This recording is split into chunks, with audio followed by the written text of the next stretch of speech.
Kagaya ng sinabi ko sa inyo, ako ay hindi magtatago, haharapin ko ang batas, ang asunto, sang-ayon sa pagkakaintindi ko sa mga batas natin.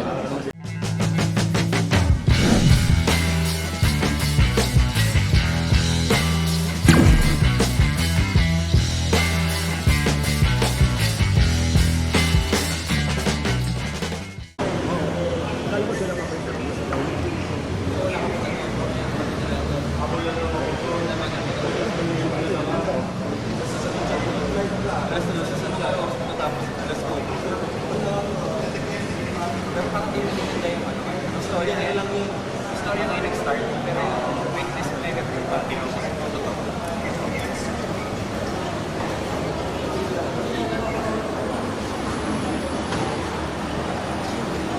Sa elevator. Joy.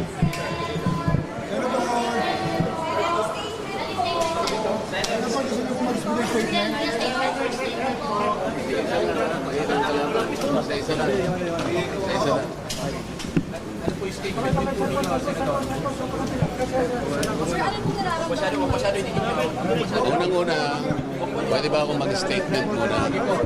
Okay.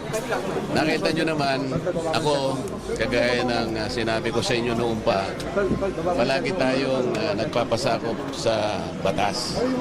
Lahat ng umiiral na tuntunin at mga batas ng ating bansa, kailangan nating igalang. Ako ay personal na nagpunta dito sa Sandigang Bayan dahil yung aming motion to quash at saka yung kalakip na motion to defer the issuance of a warrant of arrest ay kinalendar nila kagad for hearing. Itong ganito nga sa umagang ito. Ngayon, napakagandang indikasyon yon na umiral ang ating mga batas. So gusto kong magpasalamat sa Sandigan Bayan dahil inalendar nila kagad for hearing. Yon ay makikita ninyo na kinakailangan ng proseso ng batas ay masunod. So ang sabi ng Sandigan Bayan, meron na silang determination of probable cause. Kaya sila nag-issue ng warrant of arrest. Igalang natin yon. Kaya meron naman kaming motion to quash, pinagbigyan naman yon. At alam ko naman yon ay bibigyan daan pa rin. Ibig sabihin, ipoproseso pa rin ang aming motion. Dahil siyempre kami naman, meron kaming ibang pananaw doon sa asuntong ipinal sa amin. So ang aking mga abogado ay gumawa rin ng paraan para sa ganon ay counter naman yung asunto. Yun ang ibig sabihin ng motion to quash. Yan ay pagbibigyan tayo ng Sandigang Bayan. Kaya lang kailangan dumaan sa proseso. At nauna na nag-determine na nga yung probable cause, kaya nag-issue na po sila ng warrant of arrest. Senator, to clarify, you surrendered po, hindi po arrested. You were arrested, Senator? Sen, you surrendered, Sen, arrested po. Hindi, pagpunta ko rito, inaasahan ko na lahat ng mga prosesong gagawin ng korte. Kagaya ng sinabi ko sa inyo, ako ay hindi magtatago, haharapin ko ang batas, ang asunto, sang-ayon sa pagkakaintindi ko sa mga batas natin. Kaya kailangan pong dumaan ang proseso. Kasama na po yung pagpunta ko rito, yung hangarin ko na kung i-serve po nila yung warrant of arrest, tatanggapin ko po. Sir, as far as moment, anong nararamdaman mo? Katulad ng nararamdaman ninyo siguro. Sen, message to the INC po. Message to your fellow Secretary Sir, narinig mo ba sa kaklami si Senator?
Kasi bumabot to sa kanina, umabot. Ruben.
Chill!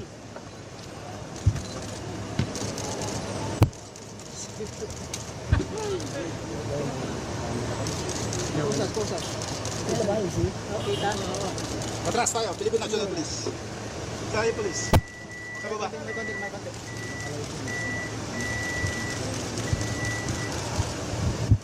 Mike? May konti, Mike. Tayo yung PC National Police. Saan mo kaya siya? Para... Sir! Sir! Sir! Konti lang, sir. Sir! Sir, konti lang. Sir, baka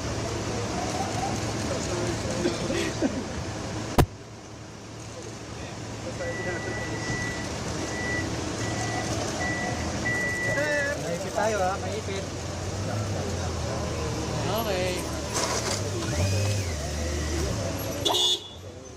Hello, like this. May kunbo yan. Ano niyo muna? Marami yan, marami.